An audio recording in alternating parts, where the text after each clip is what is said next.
드디어 판결의 효력으로 들어왔습니다. 오늘 첫 시간에 말씀드렸었던 키스톤이요. 지금까지 여러분들께서 공부하셨던 모든 행정쟁송법상의 제도들이 무너지지 않고 기억 속에 남아있기 위해서는 기판력, 기속력, 소속물, 키스톤을 박아 넣어야 돼요. 이걸 모르시면 1기 끝나면 2기로 강화되는 것이 아니라 모든 여러분들 행정쟁송법 지식들이 허물고 다시 짓고 허물고 다시 짓고 하는 작업을 반복하게 될 겁니다. 처음에 주관적 공권에 의한 행정소송법 체계 말씀드렸었잖아요. 보호규범 이론에 의한 주관적 공권에 의한 행정소송 체계, 이게 토대고요. 토대가 굳건하지 않으면 무언가를 쌓을 수가 없겠죠. 쌓아 올라가다가 판결의 효력과 기준시, 소송물, 이 부분을 박아 넣지 않으면 결국 건물을 완성하는 일들은 요원하게 돼요. 언제까지 미뤄질지 알 수 없습니다. 드디어 기판력을 시작하니까 기판력, 기속력, 소송물, 굉장히 어려워서 다들 피상적으로만 이해하고 있어요. 한번 제대로 이해해 보자고요. 이거 제대로 이해하면 정말 강력한 무기를 얻을 수가 있습니다. 적어도 앞으로 접하게 되는 모든 행정법학에 관한 논쟁에 내가 참여할 수 있게 돼요. 이거 맞는 것 같은데, 이거 틀린 것 같은데. 그걸 알기 위해서는 기판력, 기속력, 소송물 반드시 알아야 됩니다. 그 중에 하나, 기판력부터 시작하겠습니다. 개념 암기가 시작이에요. 유효하게 확정된 종국 판결의 내용이 후소법원과 당사자에게 미치는 불가반, 불가정의 구속력을 의미한다 라고 되어 있습니다. 말이 복잡하죠? 나누어서 생각해보면 복잡하지 않을 수 있습니다. 기판력이란 유효하게 확정된 종국 판결의 효력이에요. 판결은 유효하게 확정된 종국 판결이어야 됩니다. 세 가지를 갖춰야 돼요. 유효, 확정, 종국. 무효면 안 되고요. 미확정이면 안 되고요. 중간 판결이면 안 됩니다. 형식이 아니라 내용이 미치는 효력이에요. 후소 법원과 당사자에게 미친다고 합니다. 다른 행정청에 미치는 게 아니에요. 불가반, 불가정의 구속력이다. 이 내용은 자세히 말씀드리도록 하죠. 말을 외우셔야 됩니다. 유효하게 확정된 종국 판결 내용이 후소 법원과 당사자에게 미치는 불가반, 불가정의 구속력을 의미한다. 일단 외웠다고 가정하고요. 기판력이라는 게 이런 거라는 건데 도대체 이거 뭐야? 그러면 기판력이라는 게 왜 인정되는지 생각하면 조금 더 그 실체에 다가설 수가 있겠죠. 판결끼리 모순되면 안 되잖아. 한 번 판단했는데 반복하면 안 되잖아.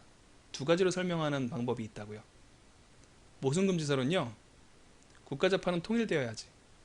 한 번 확정된 종국 판결이 있었는데 후소에서 모순된 판단을 하면 안 되잖아. 그러니까 불가쟁이죠. 주로 소송물이 동일하다. 똑같은 소송물을 가지고 또 제소했으면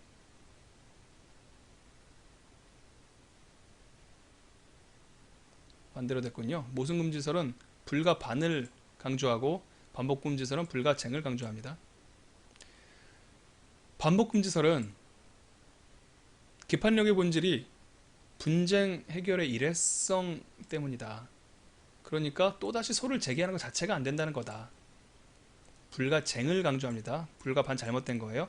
주로 성결관계의 경우에 발현되는 것도 잘못됐습니다. 불가쟁을 강조하며 주로 소송물이 동일한 경우에 발현되는 것은 반복금지설이고요. 불가반을 강조해서 주로 성결관계의 경우에 발현되는 것은 모순금지설이에요. 기판력은 효과는 이미 나와 있어요. 불가반, 불가쟁의 효과입니다. 발생 요건이 있고 작용 요건이 있어요. 발생과 작용을 구별하는 걸 못해서 사람들이 기판력을 이해 못합니다. 작용 요건 하기 전에 발생 요건은요, 유효하게 확정된 종국 판결해야 된다는 점을 개념을 정확히 외운 사람이라면 알 수 있죠. 기판력은 유효하게 확정된 종국 판결이어야 하고 플러스 주문에 포함된 기준시 소송물에 관한 판단에 대해서만 생긴다. 주문과 이유가 있죠. 판결문에. 소장에 청구 취지와 청구 이유가 있는 것처럼 거기에 대응합니다. 판결문에는 주문과 이유가 있어요. 주문에는 판결의 결론이 등장합니다. 기판력은 주문에서 발생해요. 이 말도 굉장히 민감하므로 외우셔야 됩니다. 주문에 포함된 기준시, 처분시죠. 주문에 포함된 기준시의 소송물에 관한 판단에 대해서만 생긴다. 위법하다, 취소한다잖아요. 왜 위법한지에 대해서는 발생하지 않는다고요? 다시 한번 정리합니다. 기판력의 발생의 요건은요. 일단 판결이 유효하게 확정된 종국 판결이어야 되고요. 판결문이 나올 거 아닙니까? 유효하게 확정된 종국 판결문이 나왔어요. 그 중에 주문을 들여다봐야 된다고요. 주문에 포함된 소송물에 관한 판단, 그것도 기준시에 대해서 거기에 대해서 기판력이 발생합니다. 그럼 그게 어떤 범위에서 작용을 하느냐면요. 전소 판결의 내용이 후소에서 미치는 거잖아요. 그러니까 판결이 두 개예요. 소송이 두 개입니다. 전소가 있고 후소가 있어야 기판력이 발생해요. 기속력은 그렇지 않죠. 판결이 하나만 있으면, 확정이 되면 그 다음 소송이 있든 없든 상관없이 행정청한테 미치는 거예요.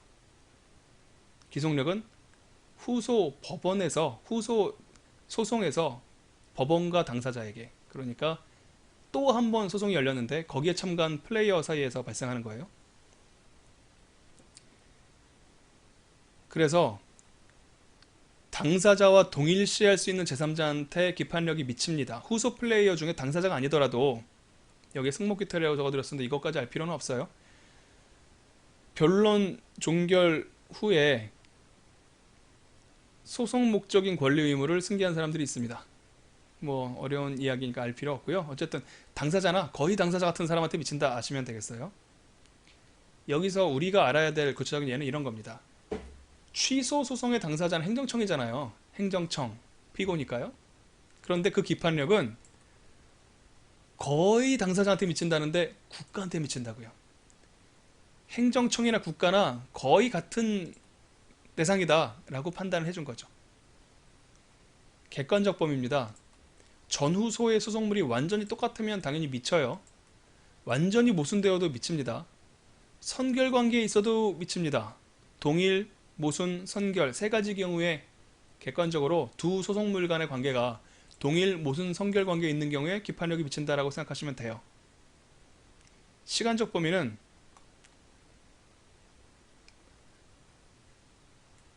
기판력의 기준시가 있습니다. 기판력의 기준시는 사실심 변론 종결시예요. 뭔가 오묘하죠? 위법판단 기준시는 처분시라고 그랬는데 기판력의 기준시는 사실심 변론 종결시입니다.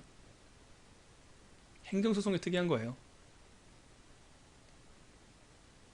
일반 민사소송에서는, 당사자 소송에서는 모든 위법성의 판단은 결국 그런 권리가 있는지 없는지를 판단하기 위한 재료이기 때문에 모든 것은 다 사실심 변론 종결실 기준으로 판단하게 돼요. 근데 행정소송에서만, 취소소송 같은 항고소송에서만 위법 판단의 기준시는 처분시고 기판력의 기준시는 사실심 변론 종결시입니다. 이렇게 달라진다는 사실 때문에 굉장히 오묘한 모순이 발생을 하게 돼요. 기판력의 작용 요건에 대해서 말씀드리고 있었습니다. 주관적으로는 당사자나 거의 당사자한테 미친다. 행정소송법에서는 행정청과 국가를 생각하면 된다. 객관적 범위는 전후소 소송물이 동일, 모순, 선결관계에 있으면 기판력이 미친다. 시간적 범위는 사실심 변론 종결시를 기준으로 미친다. 이걸 암기하셔야 됩니다. 기판력의 효과인데요. 기판력 인정 취지에 따른 효과가 발생한다라고 얘기를 했어요. 그거는 기판력의 인정 취지가 반복 금지라고 주장하는 학설에서는 반복이 금지되는 효과가 있을 거고요. 모순 금지라고 주장하는 학설에서는 다시 소를 제기하는 것 자체를 봉쇄하는 효과가 있을 겁니다. 그리고 당사자가 승소하기 위해서 자신이 주장하는 소송물이 맞다라고 주장할 수 있는 근거를 제시하지 않겠습니까? 공격 방어 방법인데요. 그 공격 방어 방법을 무한정 제출할 수 있는 게 아니라 사실심 변론 종결시까지만 제출할 수 있다고요. 사실심 변론 종결시까지 최선을 다해야 되겠죠. 최선을 다하지 않으면 안 되는 게 한 번 기판력이 발생하잖아요. 그러면 사실심 변론 종결시까지 자기가 주장한 사유를 다시 후소해서 주장할 수 없는 것은 물론이고요. 한 번 꺾인 칼이잖아요. 그 칼 한번 썼는데 꺾였습니다. 근데 그때까지 쓸 수 있었던 모든 무기는 못 써요. 새로 기준시 이후에 새로이 발생한 사유만 후소해서 주장할 수 있습니다. 차단효라고 불러요. 이게 기판력의 효과입니다. 기판력의 효과는 반복금지 또는 모순금지인데, 학설에 따라서 다르겠죠. 반복금지 또는 모순금지인데 두 가지 설 공이 차단효를 인정한다고요. 차단효라는 것은 소송물 자체에 대해서는, 그러니까 같은 소송물이요, 뭐 당의 행정처분이 위법하다라는 사실 자체를 다투지 못하게 하거나, 아니면 당의 행정처분이 적법하다라는 주장을 못하게 하거나, 이게 소송물 자체에 미치는 기판력의 효과고요. 소송물이 아니라 소송물을 근거 있도록 하게 만드는 공격방어 방법을 더 이상 주장할 수 없게 만드는 것은 차단효입니다. 위계가 있어요. 처음 듣는 분들한테는 굉장히 복잡하고 어렵게 느껴지실 텐데 이걸 극복하셔야 됩니다. 일망타진하지 않으면 끝끝내 서로 어깨동무하고 살아나는 아주 독한 친구들이에요. 기판력의 효과입니다. 기판력의 효과는 소송물에 대해서는 반복금지 또는 모순금지, 공격 방어 방법에 대해서는 차단효, 이렇게만 일단 외워두시면 나중에 도움이 될 겁니다. 판례는 모순금지설이라는 입장으로 평가된다고 하는데 그 구체적인 설시 내용을 여러분들께서 이해하시기가 쉽지가 않아요. 일단 외우자고요. 기판력을 받는 승소 당사자가 후소를 제기하면, 반대로 패소 당사자가 후소를 제기하면 취급이 달라요. 승소한 사람이 후소를 제기하면 권리보호 이익 흠결로 각하하고, 패소한 사람이 제기하면 기각해야 한다. 승하 패기로 일단 외우십시오. 뭐 선왕께서 승하하시면 세자가 패기가 생긴다. 뭐 어쨌든 이런 식으로라도 외우십시오. 승소 당사자가 후소를 제기하면 각하, 승하, 패소 당사자가 후소를 제기하면 기각, 패기, 승하, 패기, 일단 이거 외우시라고요. 외워야 될 거 정말 많죠.